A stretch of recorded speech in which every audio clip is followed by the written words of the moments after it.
So I wanted to talk a little bit today about Shades of Hellhound Trail. And again, this is the introductory scenario to ShadowWest from Fox and Board Games, which is for the Shadow Dark Fantasy Western for the ShadowDark system, powered by the ShadowDark system. And again, here is the Kickstarter. And their late pledges are still open through August, through probably mid-August, another month to 5 weeks from now, which is the July 10th. So that's about right. Lots of great stuff still there. And this at Dexlight was the first playtest of the adventure Shades of Hellhound Trail. It starts out that you were hired by Slickwater Mining Company out of Silver Springs, Colorado, to go find a missing skycaller. Now, for the background information, for those who haven't been following the campaign and following the progress, skycallers are characters who are in touch with the cosmic forces that create the ShadowWest universe. They don't just summon magic and use magic. They are in touch with the bleak, which is the supernatural darkness that periodically enshrouds the world. And they are in touch with the Oryx Skyfalls. And the Skyfalls are these meteor falls of this rare magic ore that people prize and they covet, and that's a big part of the campaign. But Skycallers are institutionalized. There are two types of Skycallers. There's institutionalized Skycallers who work for the Night Lodge or one of the big corporations or both, and they're highly trained, and it's assumed they have a greater command over these Skyfalls than those who are unlicensed or unregistered or freelance, let's call them freelance Skycallers, who decide to do this for their own fun and profit. And they are generally not welcome because it's thought their magic is much less predictable. And they sometimes will cause a meteor strike. And the Skycallers can not only predict, but they can also control meteor strikes of this ore. But it is not always foolproof, and it is thought that Skycallers who are not part of the Night Lodge, not trained by the Night Lodge, which is the guild of magicians who do this, that they sometimes create extremely unpredictable results, such as an Ornex Skyfall crashing through the town hall or something like that. So, is that really the case? I don't know. That's up to the storytelling, the game master. But in any case, a famous Skycaller from Slickwater Mining Company, one of the top Skycallers, has gone missing after reportedly going to the town of Hellhound to investigate what he believed was a significant Ornex strike. And Ornex strikes are treated like gold claim rushes. It's the same kind of vibe that if there's major strikes in an area, people tend to congregate there. Well, it was near the town of Hellhound. Now, the town of Hellhound is an abandoned mining town. Well, not abandoned. It's diminished. It was once several thousand people when the Hellhound Silver Claim, was really active. And now it has dwindled to like 50 people because there's really no major silver finds left. Occasionally people get a little silver out of the nearby mountain, but there's nothing really there. So, again, not to spoil too much, the characters have to go to Hellhound and eventually try to find Fitzsimmons, the Skycaller, and retrieve him and anything he may have discovered. Now, if you know me and if you know the games I run, obviously this is not an easy wrapped up, tied up, nice, neat discovery, and he's just fine and he's just out investigating things.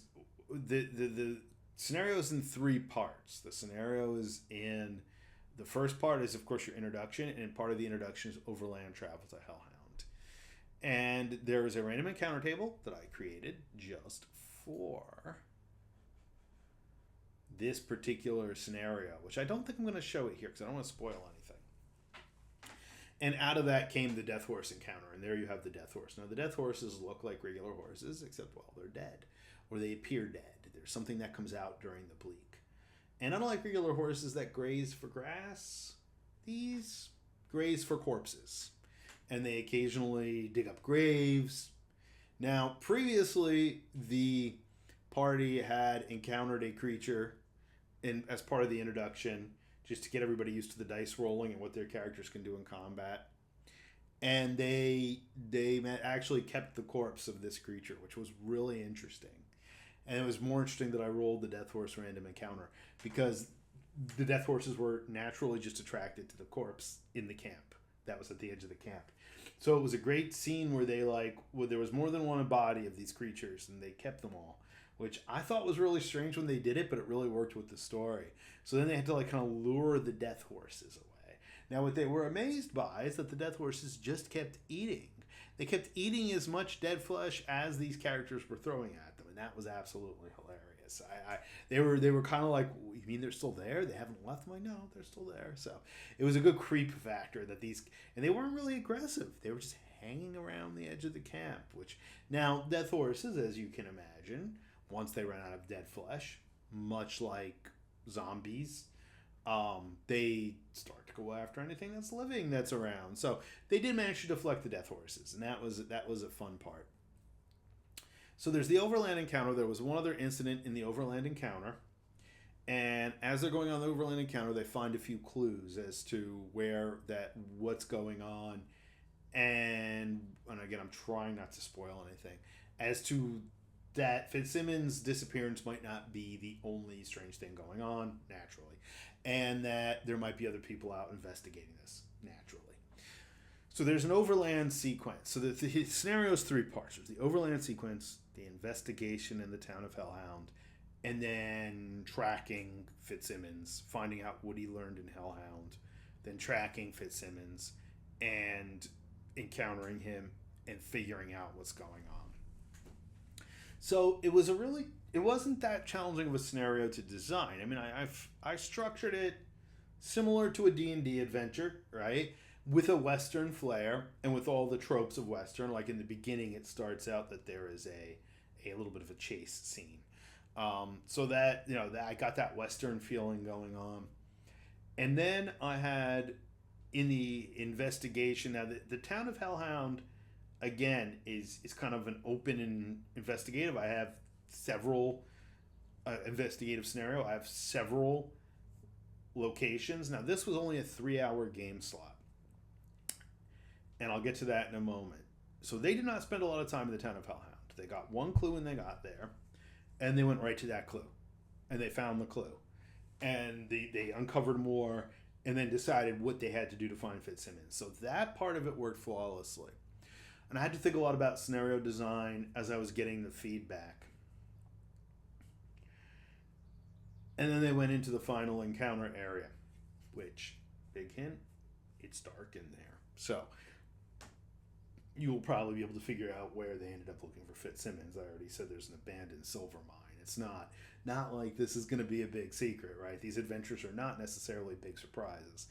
So they end up having to go into the silver mine, and I won't talk about. They did encounter some more unique ShadowWest creatures in there, which was nice. I got to test them out, and the big thing about this scenario was testing out the classes and how the classes interplayed with each other and how they functioned individually, and what the response to the classes were. That's part of why I kept this scenario extremely simple and straightforward for me. Because if you've played any of my other scenarios, especially stuff like Call of Cthulhu or whatever, there are these layers that they have to uncover. That's the nature of that game. Or Tales of the Hallowed Land, it's less of a straightforward D&D style game. And it's usually got layers that you have to kind of dig into. This I kept. There are those couple things just to satisfy that, we discovered stuff, itch. But not so much that players got bogged down for 2 hours looking for clues in Hellhound. I mean, I didn't have time for that. First of all, I had 3 hours. And then I had to really think about, these are players who are also just getting used to this world. They had a lot of questions about that, getting used to these characters and how the characters function. Then a lot of playing around with what they could do with the classes, which I totally welcome. So, in summary, so I could break the playtest down into 3 separate parts. the ShadowWest world and the conversion of ShadowDark rules to this new setting. How did it work? How did it flow? The second part would be the characters. How did the character makeup and balancing result? And the third part is the scenario itself. How was the scenario designed and how did it flow? So if we go for the first obvious part of it, the ShadowDark, here's our standard ShadowDark book.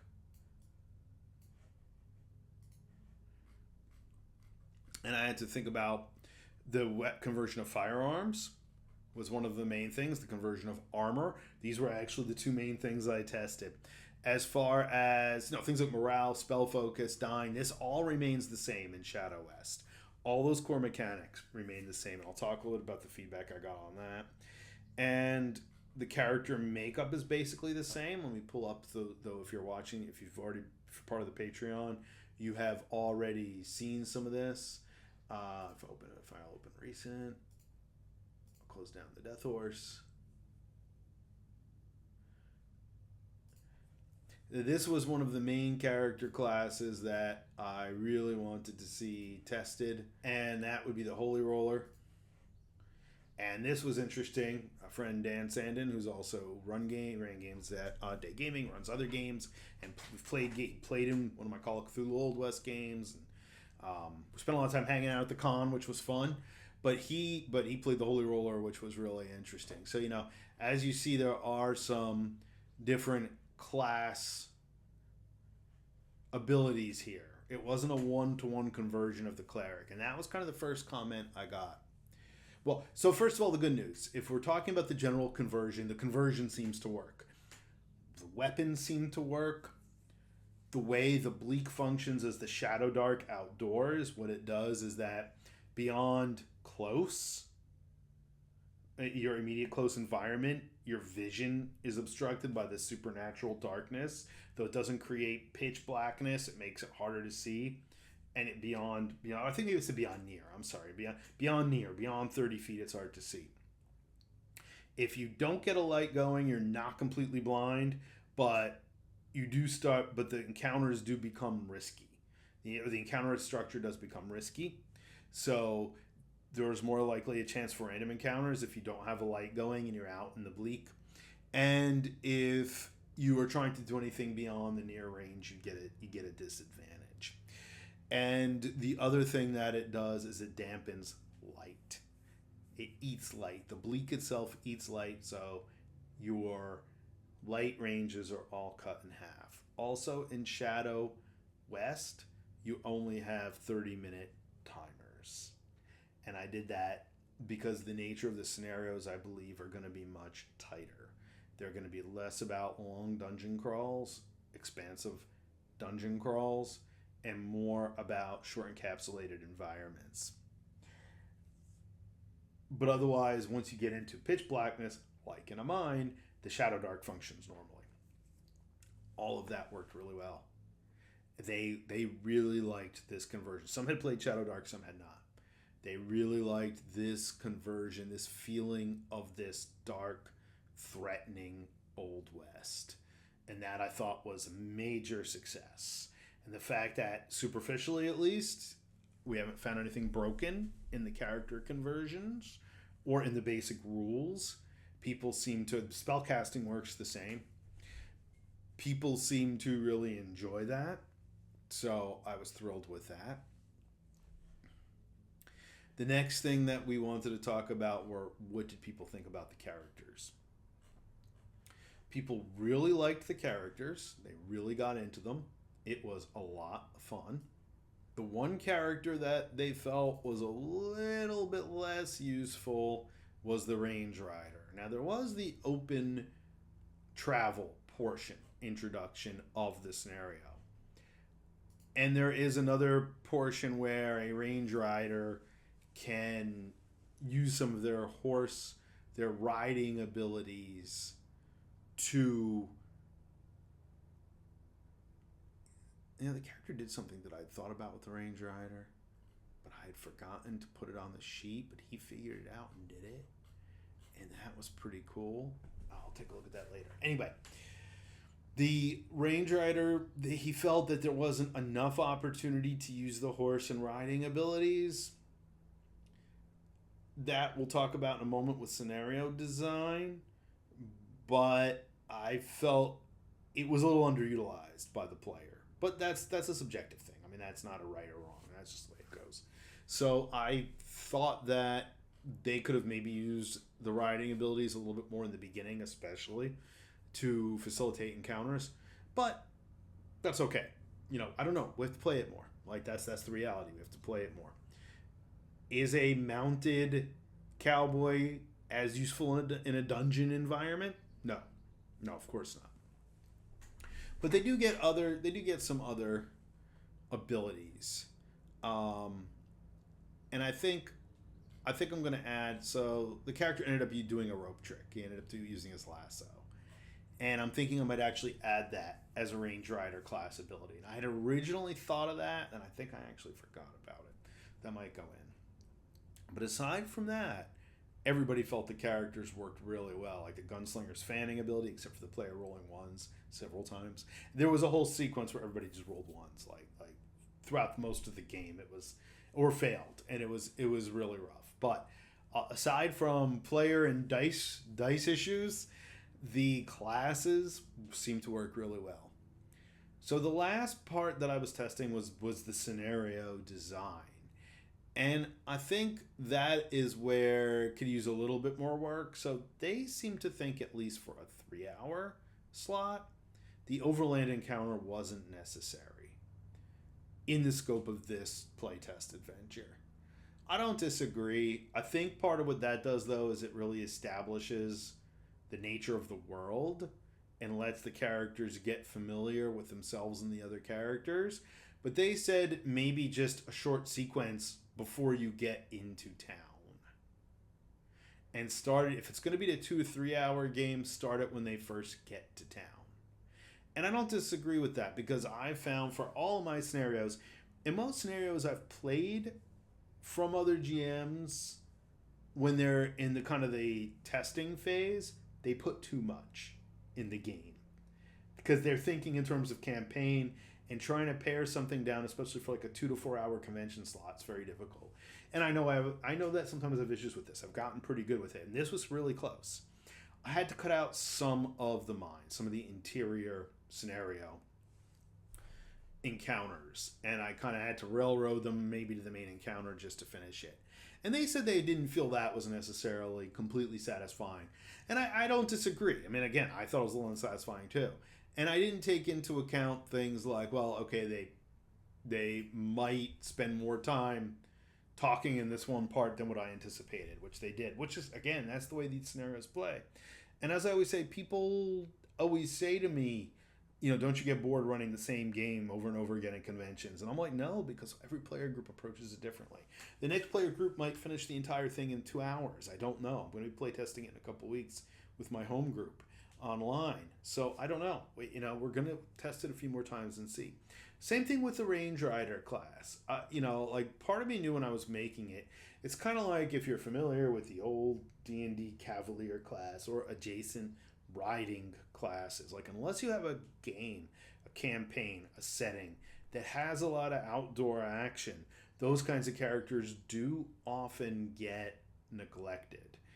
So I always frame it that it's up to two things. It's up to the session 0, right? I mean, this was a playtest. I'm saying people characters. It's up to the GM and the players to establish whether or not a Range Rider is going to be useful in that game, right? Because if I remember having more than one Cavalier in D&D games where, I have all these great horsemanship abilities, we get stuck in a dungeon, so there's literally nothing I can do with it. So that might have to be adjusted. But I felt it would be negligent to not have a horseback-based class in a Western setting. I thought that was a little ridiculous, quite honestly, to do that. So I decided that I would keep it in, and I had forgotten that I'd thought about doing like a rope trick type character ability, a talent, as they call them in ShadowDark. So I might go back and revise that. The Mystic worked really well. The Mystic has a very specific function in this scenario, and you could do it without the Mystic, but it's better to have them there. And again, except for rolling ones all the time, it would have been very cool. And then eventually to do what they had to do, they rolled a 20. So I made it a grand success. And they helped solve the adventure that way. So that was cool. They didn't use their Ornex quite as much as I had thought, the Ornex device to power their spells. That could have been because they were afraid they wanted to save the Ornex for the big thing. But then when they got to the big thing, I think they realized it was different than what they anticipated. And then they used it, which was fine. The rough cut was not played. And that really, I probably should have taken the Range Rider out and just kept the rough cut in for 5 players. We'll be doing 6 players coming up. So the rough Range Rider and the rough cut will be in. The Scout worked fine. The combat, the Ranger class, the tracking combat character with some roguey type stuff worked fine. Again, the Holy Roller was really cool. That worked great. The Gunslinger, the most obvious, right? That's what I forgot about. The Gunslinger worked really well, again, except for really terrible rolls. But the player really enjoyed playing it. So again, that was the good news. People loved the classes, except for the Ranger. They loved the classes. They loved the world. The scenario they thought was really cool. They really liked the scenario, but they thought, well, if it's going to be 2 to 3 hours, then definitely tighten it up and don't have as much overland. Just start as you're going into the town of Hellhound. I think for that time frame, I can understand it. I've got to run through it a few more times. And that's part of scenario design. And I've talked about designing Cold Plague and designing some of these other games where you have to really kind of plot out what's necessary and what's not. And I did have one really, so a big part of ShadowDark is the random encounter table. So this was the other big comment that a player made. He said, well, because the other thing about that overland scenario, it made us really waste light resources. And I was like, really? I didn't know that. I didn't think that was going to happen. That is part of it, is to make the light resources more scarce and to set up tension once they get to the end. So that I really thought was kind of the point. Because in this scheme of this, in a 2-hour scenario, even with half-hour light timers, unless things go really bad, the chance of the dark becoming a real threat is slim, in my opinion.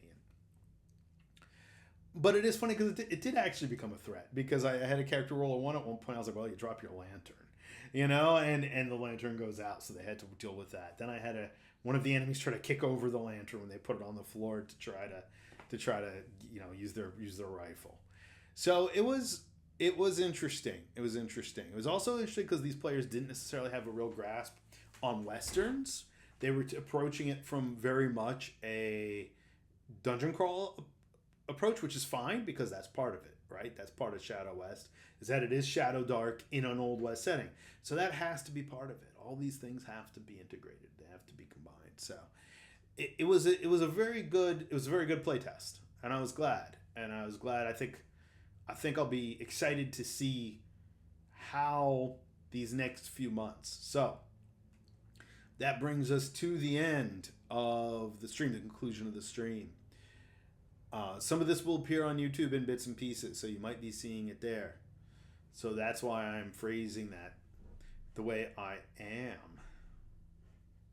But the big news is, aside from the other pieces of big news I've already announced, I will be running online playtests of this scenario. I have a couple groups already lined up who want to do it, who I've been in contact with.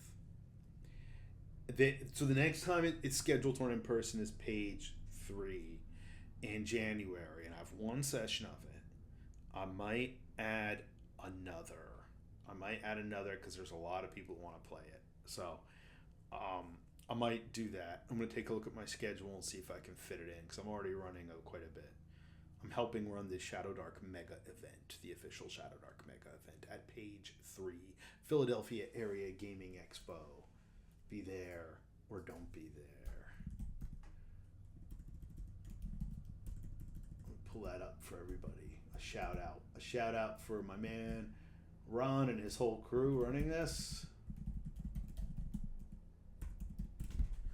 And check this out. Events are already filling. It goes public for general ticket holders. I think it goes public in 2 days. Before that, I'm going to be running online sessions of Hellhound Trail. Kickstarter backers and Patreon subscribers will get first dibs on any slots for any of these. And for both Patreon backers and Kickstarter backers, it will be free. So if I end up doing paid sessions, you will get in free to those sessions later on. So that's a big part of it. That's kind of the last big reveal for this. But again, go ahead and check out the Kickstarter. If you're seeing this on YouTube, check out Patreon if you haven't already. And get in on the late pledges. And of course, as always, stop by foxandboardgames.com. And if you sign up to the mailing list there, you'll get some more exclusive content. Oh, mailing list members will also get invites to the playtest of Shades of Hellhound Trail. So, with that, I think I'm going to wrap this up. And a big thanks to my Patreon subscribers who will see the whole video. Big thanks to everyone on YouTube who will see this snippet. Big thanks to the backers who will see this. And we look forward to bringing you more from Fox and Board Games and more ShadowWest.